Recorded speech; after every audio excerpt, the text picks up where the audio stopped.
Apa kabar teman-teman Otomotif TV? Semoga dalam kondisi sehat bahagia selalu ya. Amin. Nah teman-teman, di video kali ini kita mau membahas lagi-lagi nih Kawasaki Ninja ZX25R Ninja 250cc 4 silindernya Kawasaki yang bakal di launching sebentar lagi. Kalau nggak ada halangan lagi, pertengahan Juli ya, pertengahan bulan depan itu sudah dirilis. Tungguin aja. Tapi bukan itu teman-teman, bukan masalah waktu launchingnya. Kita tuh kemarin agak sedikit gergetan gara-gara viral power motor ini diklaim hanya 42 HP. Itu yang kemarin merilis adalah Akrapovic ya, produsen Club Aftermarket. Dia merilis before and after, setelah dan sebelum pakai knalpot racing Akrapovic. Dalam kondisi standar, motor ini diklaim hanya 42 HP saja powernya. Kok kecil ya? Karena ternyata itu adalah data dyno on wheel, jadi diukur pakai roda belakang. Biasanya memang lebih kecil ketimbang yang on crank atau diukur dari crankcase-nya. Nah, yang klaim ATPM itu biasanya menggunakan data on crank. Jadi wajar kalau ada perbedaan antara klaim pabrikan dengan klaim Akrapovic yang menggunakan dyno on wheel. Nah, kalau yang on crank-nya kira-kira berapa coba? Tenaganya kalau yang kita dapat datanya nih ya, powernya adalah 49-50 HP di 15.500 rpm. Sedangkan torsinya 22,9 Nm di 14.500 rpm. Ini lebih besar ketimbang yang Ninja 250. Kalian bisa lihat di sini lah ya. Ninja 250 yang 2 silinder itu cuma 38, kalau yang SL Mono itu cuma 28 HP. Tapi secara torsinya sih sebenarnya mirip-mirip ya. Malah sebenarnya yang 4 silinder ini lebih kecil ketimbang Ninja 2 silinder.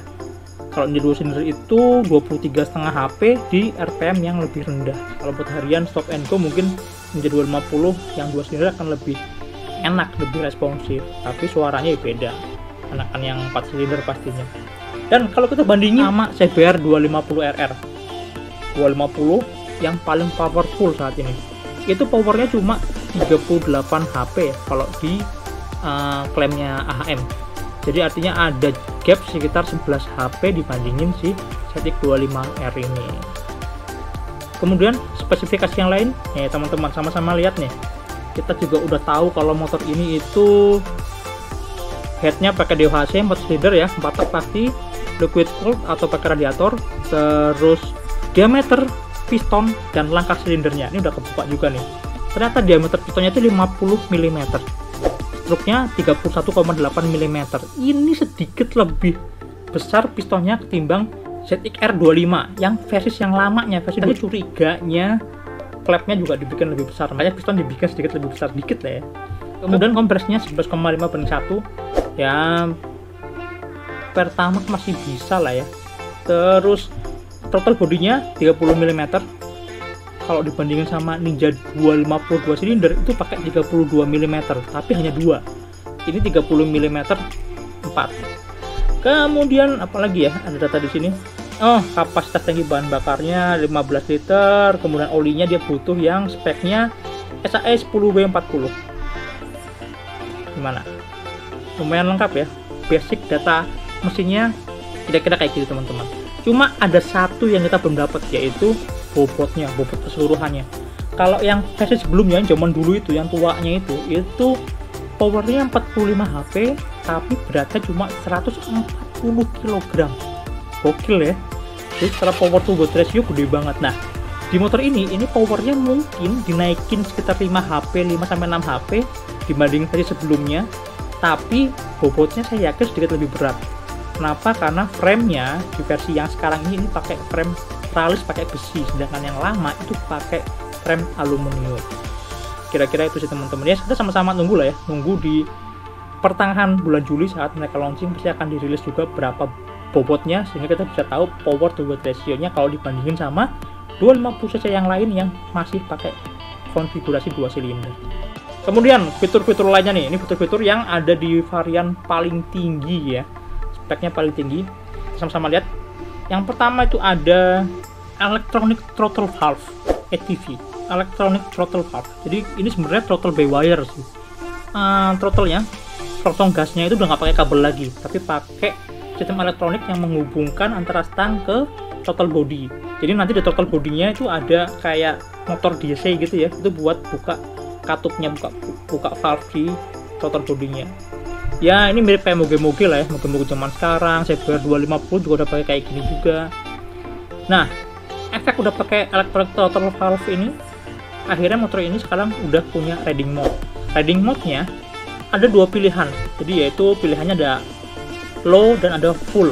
Jadi F sama L, full sama low. Kalau full pasti semua lah ya, tenaganya akan langsung disalurkan. Tapi kalau low-nya itu hanya 65% dari kemampuan sebenarnya, yaitu sekitar 32 HP lah ya. masih gede sih 32 HP. Nah ini ya kepake banget buat teman-teman yang berkendara saat hujan di jalan licin gitu ya, atau yang pemula lah, mau terlalu powerful banget biar bisa lebih santai. Nah ini dipindah ke yang versi low-nya.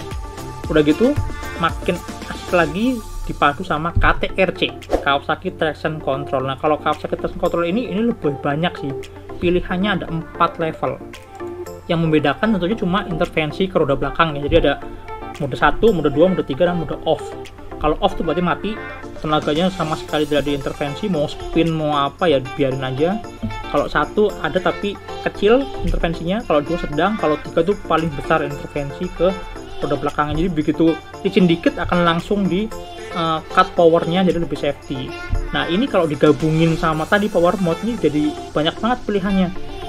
Ya kalian misalnya yang bener-bener lagi riding di jalan yang hujan terus gitu ya, licin banget ya, udah taruh KTRC di nomor 3, terus powernya pasti yang paling low. Tapi kalau lagi di balapan gitu, disentul, mau ngebut, mau sekenceng-kencengnya gitu ya, kalian bisa pilih KTRC nya mati dan riding mode-nya ada di posisi yang powerful. Kemudian ada juga ini Kawasaki Quick Shifter. Nah kan nyebutnya KQS, Kawasaki Quick Shifter.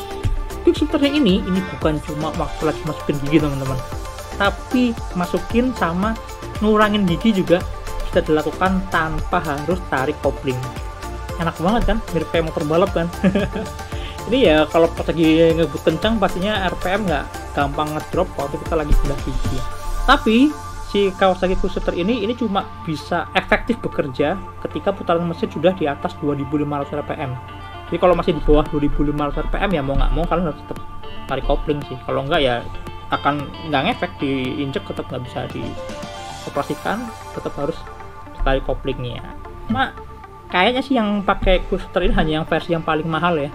Jadi kan nanti ada beberapa versi, yang standar, yang full spec, dan ada full spec dengan livery KRT, Kawasaki Racing Team. Nah kalau yang KRT itu yang kalian udah sering lihat lah, yang kemarin di Tokyo Motor Show, yang kemarin videonya ada di mana-mana, di share sama Kawasaki Motor Indonesia kan.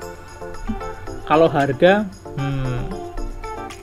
sih sebenarnya ini jadi pertanyaan banyak teman-teman juga ya, dan simpang siur gitu. Saya kemarin dapat bocoran juga, dikasih infonya itu kalau yang versi standar ya, versi yang paling rendah itu diinstruksikan saat pertama kali launching di seluruh Indonesia itu harganya di bawah 100, harus di bawah 100. Cuma bedanya apa sih saya kurang tahu sih, mungkin ABS-nya nggak ada, mungkin Quick Shifter-nya nggak ada gitu kan. Nah kalau yang versi atasnya, nah itu udah di atas 120-an sih kalau nggak salah. Nah kalau untuk harga kalian nanti tunggulah, sama-sama kita tunggu. Udah sih itu aja teman-teman.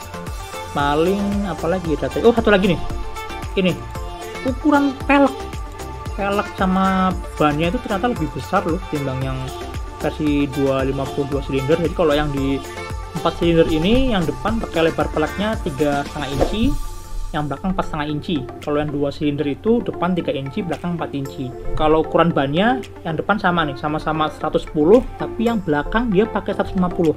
Kalau yang 2 silinder itu cuma 140 gitu. Jadi ya wajar lah ya, peleknya dibikin lebih besar, bannya juga lebih lebar. Fungsinya adalah ya biar mengimbangi powernya tadi kan. Terus bannya pakai Dunlop. Penasaran juga nih, Dunlop apa yang dipakai ya.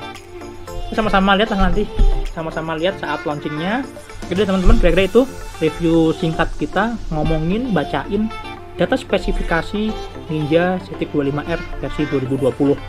Tonton terus Otomotif TV karena kita berharap ya kita juga dapat privilege ya untuk bisa nge-review pertama kali, nyobain duluan juga kan ya. Jadi tonton terus Otomotif TV. TV. Jangan lupa like, subscribe, nyalakan tombol notifikasi, follow juga Instagram otomotif_TV, dan subscribe juga channel baru kita Motor Second. Oh iya, jangan lupa tonton juga, subscribe channel baru kita Motor Second. Motor Second sambung nggak pakai spasi, khusus bahas motor-motor bekas dan motor-motor legendaris. Mampir ya. Oke, sampai jumpa di video berikutnya. Dadah.